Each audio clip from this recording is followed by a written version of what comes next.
সুপ্রিয় দর্শক মন্ডলী, ইরানের সাথে পূর্ণমাত্রার যুদ্ধ শুরু হয়েছে। চলছে পাল্টাপাল্টি হামলা। জানিয়ে দেব আমাদের হাতে থাকা সর্বশেষ আন্তর্জাতিক আপডেট বাংলা সংবাদ। শুরুতেই জানিয়ে দিচ্ছি সংবাদ শিরোনাম, এরপরে জানাবো বিস্তারিত।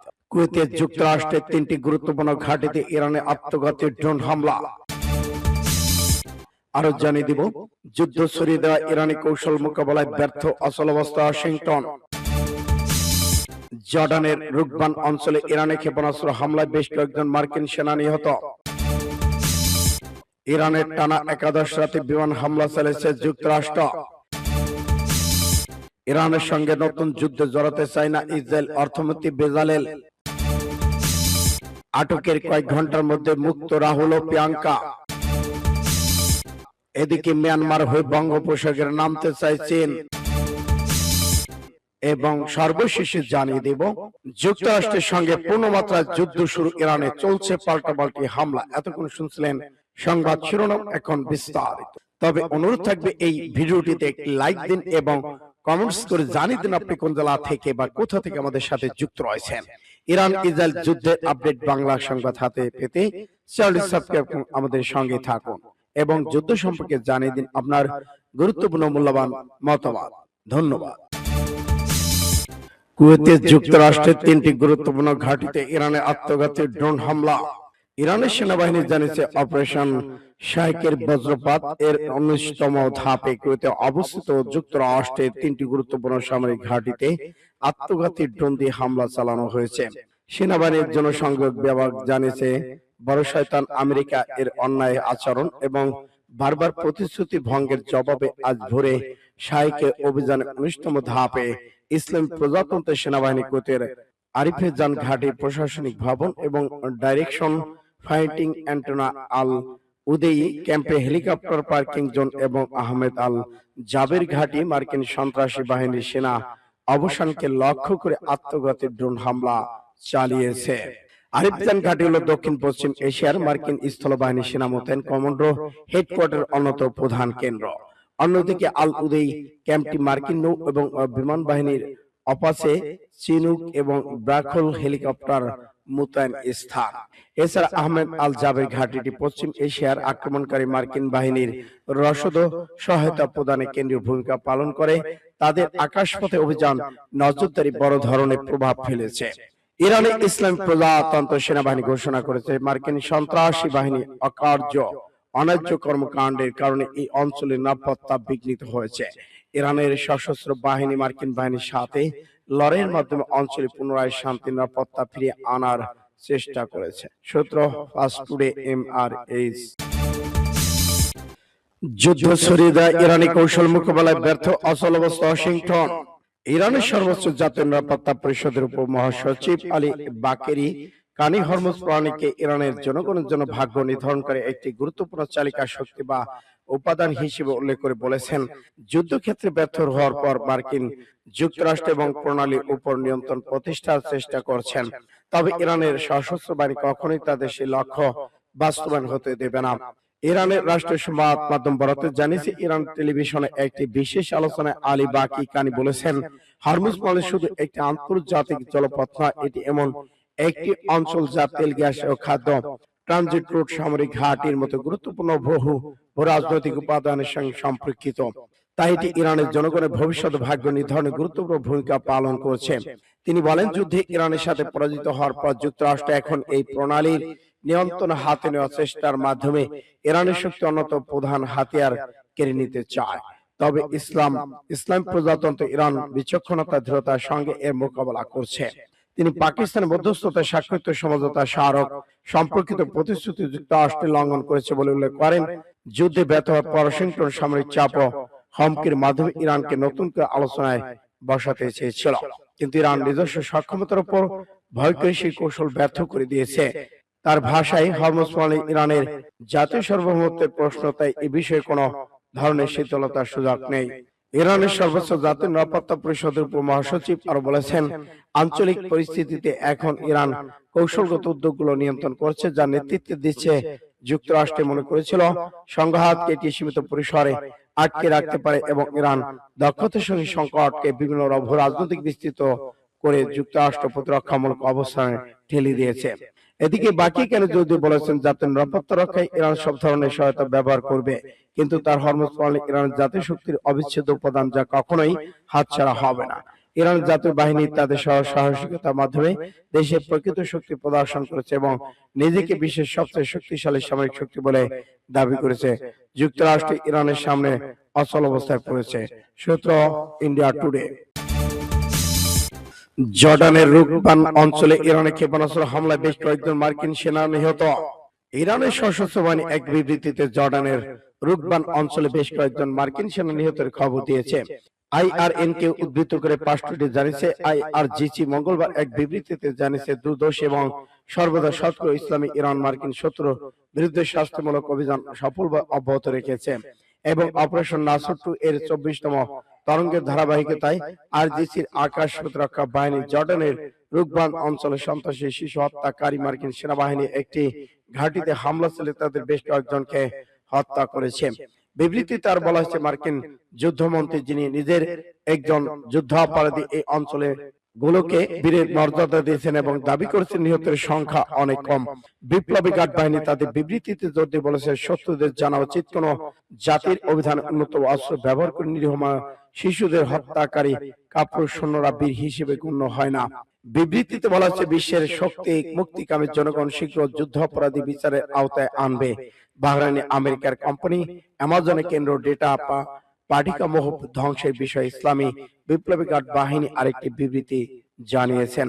দারকুনিয়েন নির্মাণ স্থাপনা বেসামরিক জনগণের উপর শিশু হত্যাকারী আমেরিকার সেনাদের আগ্রাসন আক্রমণের জবাবে আরজিসি বেশ কয়েকটি স্কুস ক্ষেপণাস্ত্র দিয়ে বাহরাইন আমেরিকার কোম্পানি আমাজনে কেন্দ্রীয় ডেটা পরিকাঠামোতে হামলা চালিয়ে তা ধ্বংস করে দিয়েছে। সূত্র পাস টুডে এমআরএইচ। ইরানের টানা একাদশ রাত্রে বিমান হামলা চালিয়েছে যুক্তরাষ্ট্র। টানা 11তম রাতের মতো ইরানে বিমান হামলা চালানো হয়েছে বলে জানিয়েছেন মার্কিন সেন্ট্রাল কমান্ডার সেন্ট্রোকম। তাদের দাবি, এই হামলার উদ্দেশ্য হরমুজ প্রণালীতে বাণিজ্যিক জাহাজের জন্য হুমকি তৈরির ইরানের সক্ষমতা কমিয়ে দেওয়া। খবর আল জাজিরার। সেন্ট্রোকমের বিবৃতিতে বলা হয়, হামলা ইরানের সামরিক অপারেশন কেন্দ্র, নৌঘাটি, যুদ্ধবিমান হ্যাঙ্গার, ড্রোন গুদাম এবং সামরিক রসদ সরবরাহ অবকাঠামোকে লক্ষ্য করা হয়েছে। মার্কিন বাহিনীর দাবি, গত 3 মাসে ইরান হরমুজ প্রণালী দিয়ে চলাচলকারী 30টির বেশি বাণিজ্যিক জাহাজে হামলা চালিয়েছে। এতে শত শত নাবিক ঝুঁকির মুখে পড়েছেন এবং আন্তর্জাতিক নৌপথে নিরাপত্তা বিঘ্নিত হয়েছে। সেন্ট্রোকম জানায়, হরমুজ প্রণালী এখনো বাণিজ্যিক জাহাজ চলাচলের জন্য খোলা রয়েছে। তাদের তথ্য অনুযায়ী মে মাসের শুরু থেকে এখন পর্যন্ত মার্কিন বাহিনী প্রায় 900টি বাণিজ্যিক জাহাজ এবং 45 কোটি ব্যারেল অপরিশোধিত তেল নিরাপত্তা পারাপারে সহায়তা করেছে। সূত্র পাস টুডে। ইরানের সঙ্গে নতুন যুদ্ধে জড়াতে চায় না ইসরায়েল। ইরানের বিরুদ্ধে চলমান যুক্তরাষ্ট্রের সামরিক অভিযান নতুন করে জড়ানোর কোনো আগ্রহ নেই বলে জানিয়েছেন ইসরায়েলের কঠোর ডানপন্থী অর্থমন্ত্রী বেজালেল স্টোট্রিস। মঙ্গলবার ব্রিটিশ সংবাদ মাধ্যম দ্য গার্ডিয়ান এক প্রতিবেদনের তথ্য জানানো হয়েছে। স্টোট্রিস বলেছেন, বর্তমান পরিস্থিতিতে যুক্তরাষ্ট্র ইরানের মধ্যে সীমিত পরিসরে যে সংঘাত চলছে, সেটি ইসরায়েলের জন্য সবচেয়ে উপযুক্ত। এই সংঘাত নিজেদের সরাসরি সম্পৃক্ত করার কোনো ইচ্ছা তাদের নেই। তিনি আরো জোর দিয়ে বলেন, বর্তমান পরিস্থিতি যেখানে যুক্তরাষ্ট্র ইরানের মধ্যে সীমিত পরিসরে সংঘাত চলছে, সেটি আমাদের জন্য সবচেয়ে ভালো। আমরা এতে নিজেদের জড়াতে চাই না। গত কয়েক সপ্তাহে যুক্তরাষ্ট্র ইরানের মধ্যে উত্তেজনা, পাল্টাপাল্টি হামলা বাড়লেও ইসরায়েল এই সংঘাত তুলনামূলকভাবে দূরে রয়েছেন। বিভিন্ন আন্তর্জাতিক গণমাধ্যম প্রতিবেদন বলা হয়েছে, এপ্রিলে যুদ্ধবিরতি বা কূটনৈতিক আলোচনা চলাকালে ওয়াশিংটন তেল আবিবকে সংঘাত থেকে দূরে থাকার আহ্বান জানিয়েছিল। এদিকে গত মাসে যুক্তরাষ্ট্র ইরানের মধ্যে একটি সমঝোতা হলেও তা বেশি দিন টেকেনি। সমঝোতা ভেঙে যাওয়ার পর হরমুজ প্রণালীকে কেন্দ্র করে দুই দেশের মধ্যে আবারও পাল্টাপাল্টি হামলা শুরু হয়, যা মধ্যপ্রাচ্য নতুন করে উত্তেজনা বাড়িয়েছে। সূত্র ইত্তেফাক এবিএস। ভারতে চলছে ভয়াবহ আন্দোলন, আটকের কয়েক ঘন্টার মধ্যে মুক্ত রাহুল এবং প্রিয়াঙ্কা। ভারতের প্রধানমন্ত্রী নরেন্দ্র মোদী সরকারি বাসভবনের সামনে বিক্ষোভ অংশ নেওয়ার পর আটক হওয়া লোকসভা বিরোধী দলীয় নেতা রাহুল গান্ধী এবং কংগ্রেসের নেত্রী প্রিয়াঙ্কা গান্ধী কয়েক ঘন্টা পর মুক্তি পেয়েছেন। সংবাদ প্রতিবেদনে জানানো যাচ্ছে, প্রতিবেদনে বলা হয়েছে, মঙ্গলবার সকালে প্রধানমন্ত্রীর বাসভবনের সামনে ধর্নার বসেন রাহুল গান্ধী, যিনি সেখানে রাতভর অবস্থান কর্মসূচি পালনের ঘোষণা দিলে দিল্লি পুলিশ তাকে আটক করে। কয়েক ঘন্টা পর ছাত্র ছাত্রশাল স্টেডিয়াম থেকে তাকে মুক্ত করে দেওয়া হয়। অন্যদিকে প্রিয়াঙ্কা গান্ধীকে আটক করে মন্দির মার্গ থানায় রাখা হয়েছিল, তাকে ছেড়ে দেওয়া হয়। রাতে সেখানে যান কংগ্রেসের সংসদীয় দলের চেয়ারপারসন সোনিয়া গান্ধী। কিছু সময় অবস্থান শেষে তিনি থানা থেকে বেরিয়ে আসেন। এদিকে সোমবার পুলিশ এবং সিজেপি সমর্থকদের সংঘর্ষে ঘটনায় আটক 70 জনকে মঙ্গলবার ছেড়ে দিয়েছে দিল্লি পুলিশ। পাশাপাশি সরকারি সম্পদ নষ্টের অভিযোগে 6টি এফআইআর দায়ের করা হয়েছে। রাহুল গান্ধী কর্মসূচির তীব্র সমালোচনায় বিজেপি সভাপতি নিতিন নবীন তিনি বলেন, প্রধানমন্ত্রী বাসভবনের বাহিরে রাহুল গান্ধীর আচরণ অত্যন্ত দুর্ভাগ্যজনক। এটি ভারতীয় রাজনৈতিক ইতিহাসে কালো দিন। প্রধানমন্ত্রী সরকারি বাসভবন 7 লোক কল্যাণ মার্গের উদ্দেশ্যে মিছিল বের করা হয়।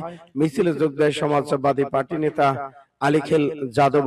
এরপর মোদীর বাসভবন নিরাপত্তা জোরদার করে পুলিশ এবং মোতায়েন করা হয় র্যাপিড অ্যাকশন ফোর্স। বিক্ষোভ করে প্রধানমন্ত্রী নরেন্দ্র মোদী এবং স্বতন্ত্র স্বরাষ্ট্রমন্ত্রী অমিত শাহের পদত্যাগের দাবি করেন। ঘটনাস্থলে কেন্দ্রীয় প্রতিমন্ত্রী জিতেন্দ্র সিং গিয়ে রাহুল গান্ধীর সঙ্গে কথা বলে কংগ্রেস নেতারা অবস্থান কর্মসূচি চালিয়ে যাওয়ার সিদ্ধান্ত অনড় থাকেন। এদিকে বিজেপি একটি সূত্রে দাবি করেছে পুরো কর্মসূচি রাজনৈতিক উদ্দেশ্য প্রণোদিত। অন্যদিকে আম আদমি পার্টির নেতা সোমনাথ ভারতীয় অভিযোগ করেন, রাহুল গান্ধী বিষয়টিকে দুর্বল করার চেষ্টা করেছেন এবং ছাত্র যুবদের আন্দোলন পাশে দাঁড়াতে চাইলে তা অন্তত মন্ত্রে যাওয়া উচিত ছিল। সূত্র কলকাতা টিভি। মিয়ানমার হয়ে বঙ্গোপসাগরে নামতে চাইছেন কেন তো আলোচনায় এই করিডর। কেউ কুবিন নামে ছোট্ট একটি বন্দর বাইরে থেকে সাধারণ মনে হলেও এই বন্দর ঘিরে এখন দক্ষিণ পূর্ব এশিয়ার অন্যতম বড় ভূরাজনৈতিক খেলা চলমান রয়েছে। চীনের কাছে এটি শুধু একটি বন্দর নয়, ভারত মহাসাগরে পৌঁছানোর সবচেয়ে গুরুত্বপূর্ণ আর সে দরজার নাম চীন মিয়ানমার অর্থনৈতিক করিডর সিএমসি। একবিংশ শতাব্দীর বৈশ্বিক অর্থনীতি ভূরাজনীতির একক আধিপত্য বজায় রাখার লড়াইয়ে যোগাযোগ অবকাঠামো এখন সবচেয়ে বড় কৌশলগত হাতিয়ার। এই দৌড় চীনের সবচেয়ে বড় উচ্চ বিলাসী উদ্যোগ হলেও belt and road immigration BRI এর প্রকল্পের অন্যতম প্রধান ভৌগোলিক দিক থেকে সবচেয়ে সংবেদনশীল স্তম্ভ হলো সিএমসি।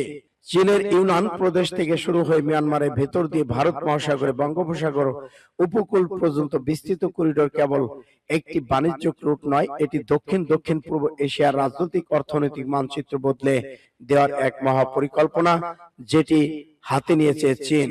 চীনের ইউনান প্রদেশ থেকে শুরু করে মিয়ানমার ভেতর দিয়ে ভারত মহাসাগরে বঙ্গোপসাগর উপকূল পর্যন্ত বিস্তৃত এই করিডোর কেবল একটি বাণিজ্যিক রুট নয়, এটি দক্ষিণ পূর্ব এশিয়ার রাজনৈতিক অর্থনৈতিক মানচিত্র বদলে দেওয়ার সম্ভাবনা রয়েছে। আর এটি হাত দিয়েছে চীন। এটি দক্ষিণ পশ্চিম পূর্বাঞ্চল ল্যাংকন প্রদেশে ইউনানি রাজধানী কুইমিং থেকে শুরু করেছে। সূত্র ফাস্ট টুডে। যুক্তরাষ্ট্রের সঙ্গে পূর্ণমাত্রার যুদ্ধে ইরান অর্থনীতি এখন প্রধান যুদ্ধক্ষেত্র। প্রেসিডেন্ট মাসুদ পেজেশকিয়ান বলেছে, ইরান বর্তমান যুক্তরাষ্ট্রের সঙ্গে একটি পূর্ণমাত্রার যুদ্ধে রয়েছে, যেখানে দেশটির অর্থনীতি জনগণের জীবিকার লড়াইয়ের মূল কেন্দ্রবিন্দু। গতকাল তেহরানে বিচার বিভাগের উচ্চ পরিষদের বৈঠকে বক্তব্য দিতে গিয়ে তিনি বলেন, ইরানের বিরুদ্ধে বহুমাত্রিক বা হাইব্রিড যুদ্ধ পরিচালিত হচ্ছে। আজ ইসলাম প্রজাতন্ত্র ইরান একটি পূর্ণমাত্রার যুদ্ধে রয়েছে। এই যুদ্ধ শুধু ক্ষেপণাস্ত্রের যুদ্ধ নয়, অর্থনীতির জনগণের জীবনযাত্রা এবং দেশের বিভিন্ন খাত এই সংঘাতের অংশ। তিনি আরো বলেছেন, শত্রুপক্ষ বুঝতে পেরেছে যে সামরিক হামলায় চালিয়ে ইরানি জাতিকে আত্মসমর্পণ করানো সম্ভব নয়। দেশের জাতীয় স্বার্থ রক্ষায় সরকারের অবস্থান পূর্ণ ব্যক্ত করে প্রেসিডেন্ট দেশ এবং জাতির স্বার্থ রক্ষায় আমরা শেষ নিঃশ্বাস পর্যন্ত অটল থাকব। আর এই পথ থেকে সরে আসার কোনো প্রশ্ন আসে না। তিনি বলেন, বর্তমান পরিস্থিতি দেশের সবচেয়ে বড় প্রয়োজন হলো জাতীয় ঐক্য, সংহতি, সর্বস্তরের পারস্পরিক সহযোগিতা, রাষ্ট্রের সব প্রতিষ্ঠানের মধ্যে সমন্বয়, ঐক্যমত্য বজায় রাখতে এবং এর উপর গুরুত্ব আরোপ করেছেন। পেজেশকিয়ান বলেছেন, সরকার জাতীয় ঐক্য আর শক্তিশালী করতে সর্বোচ্চ চেষ্টা চালিয়ে যাবে। দেশের সামনে থাকা চ্যালেঞ্জ করা উল্লেখ করে তিনি বলেন, একদিকে বিদেশি চাপ মোকাবেলা এবং অন্যদিকে অভ্যন্তরীণ সমস্যার সমাধান একসঙ্গে এগিয়ে নিয়ে যাওয়া এখনই সময়ের দাবি। ইরানের প্রতিপক্ষ দেশটির অগ্রগতি ব্যাহত করতে এবং একটি স্বাধীন, শক্তিশালী, সফল রাষ্ট্র হিসেবে এগিয়ে নিয়ে যাওয়ার পথ রুদ্ধ করতে সর্বাত্মক চেষ্টা চালিয়ে যাচ্ছেন। তারা চান না এই অঞ্চল একটি স্বাধীন, শক্তিশালী, সফল দেশ গড়ে উঠুক। তাই আমাদের একই সঙ্গে বাহ্যিক চাপ, অভ্যন্তরীণ চ্যালেঞ্জ মোকাবেলা করতে হবে। প্রেসিডেন্ট জোর দিয়ে বলেছেন, যুদ্ধ সমাপ্তির জন্য স্বাক্ষরিত সমঝোতা স্মারকের 14টি অনুচ্ছেদ 15টি ইরান তার অধিকার, নীতি, জাতীয় স্বার্থ, বিপ্লবী মূল্যবোধ, বিশ্বাসের সাথে আপোষ করেনি। সূত্র ফাস্ট টুডে MRH।